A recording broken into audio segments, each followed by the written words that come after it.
जय हिंद मेरे प्यारे साथियों, आप सबों का हमारे इस यूट्यूब चैनल में एक बार दिल खोल के स्वागत है। तो चलिए दोस्तों, आज की इस एपिसोड में हम लोग बात करने वाले हैं क्लास 10th के मॉडल सेट मैथ सब्जेक्ट का। तो चलिए, आज का पहला प्रश्न है मॉडल सेट का। पहला क्वेश्चन नंबर 1, 120 को अभाज्य गुणनखंड के गुणनफल के रूप में लिखे। 120 को अभाज्य गुणनखंड के गुणनफल के रूप में लिखे। के गुणनफल के रूप में लिखे। ये आज का पहला प्रश्न है। 120 को अभाज्य गुणनखंड के गुणनफल के रूप में लिखना है।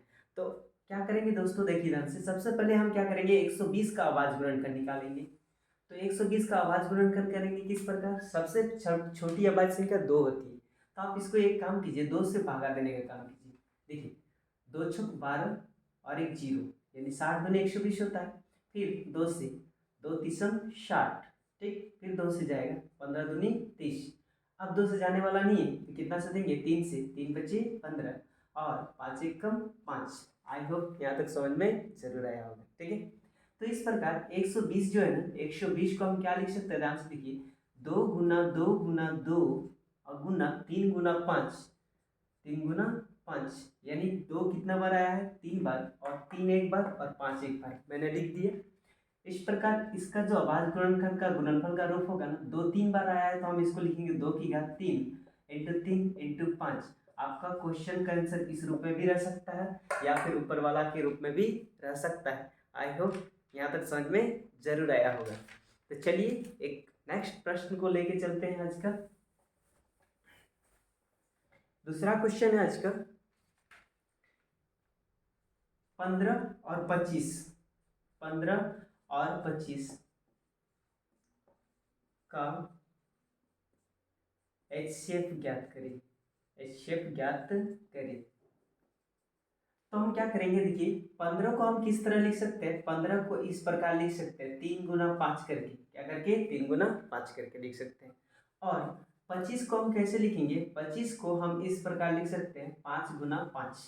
अच्छा, हेंस HCF ऑफ, यानी 15 कमा 25 का HCF कितना हो जाएगा। देखिए दोस्तों, इन दोनों में कॉमन क्या दिख रहा है, 5। अतः 15 कमा 25 का HCF कितना हो जाएगा, 5 होगा। आई होप चीजें समझ में जरूर आया हो। चलिए एक नेक्स्ट प्रश्न पर हम चलते हैं। आज का अगला प्रश्न है द्विघात समीकरण। द्विघात समीकरण एक्स स्क्वायर माइनस 5x और प्लस 6 के मूल ज्ञात करें। मूल ज्ञात करें। इनका हमें मूल ज्ञात करना है। क्या ज्ञात करना है, मूल ज्ञात करना है। तो देखिए दोस्तों, मूल कैसे ज्ञात करेंगे, आप इन्हें गुणनखंड विधि से भी इसका मूल निकाल सकते हैं। तो गुणनखंड विधि में क्या करेंगे, ध्यान से देखिए। एक्स स्क्वायर माइनस 5x और प्लस 6, इसका गुणनखंड करना है। क्या करना है, गुणनखंड। तो गुणनखंड कैसे करते हैं, फर्स्ट और लास्ट को गुना कीजिए। एक्स स्क्वायर और 6 को जब गुना करेंगे तो कितना होगा, 6x स्क्वायर होगा, ठीक। अब इसको किस प्रकार तोड़ेंगे, किस प्रकार तोड़ेंगे, किसको, बीच वाला पार्ट को। कौन सा पार्ट को, बीच वाला। देखिए -5x लिखा हुआ है, हम इसको किस तरह तोड़ेंगे, इस तरह तोड़ देंगे, -3x में और -2x में।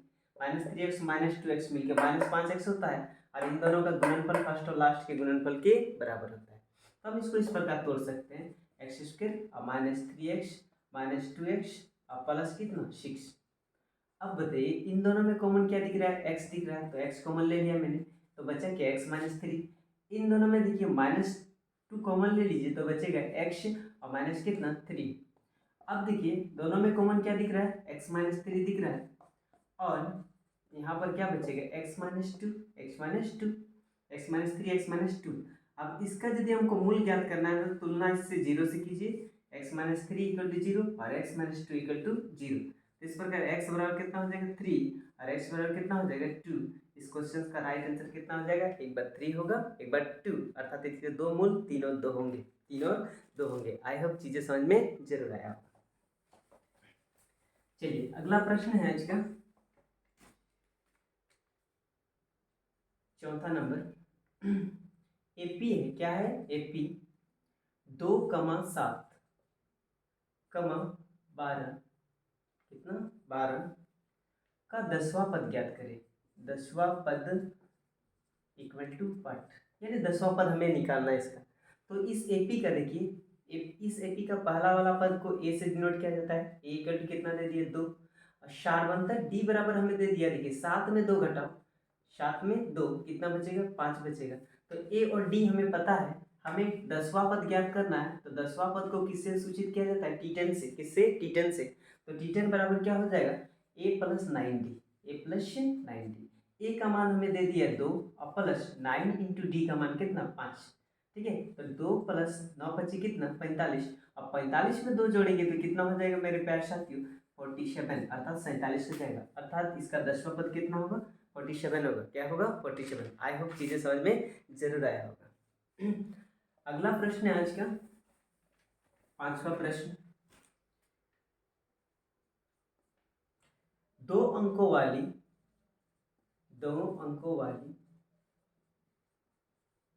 कितनी संख्याएं 3 से विभाज्य है।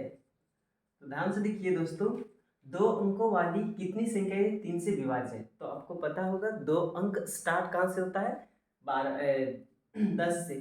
तो पहला 2 अंक वाली संख्या जो 3 से विभाज्य होगी वो क्या होगी, तो उसका एपी हम लिख लेते हैं। इसका एपी का रूप क्या हो जाएगा, 2 अंकों वाली विभाजित 3 से पहली संख्या होगी 12, कितना होगी 12। इसके बाद कितना होगा 15 होगा। इसके बाद 12 के बाद 15, 15 के बाद 18, इस तरह डॉट डॉट चलते जाएगा और लास्ट में कितना हो जाएगा 99, जो कितना से विभाज्य होता है 3 से। कितना से 3 से।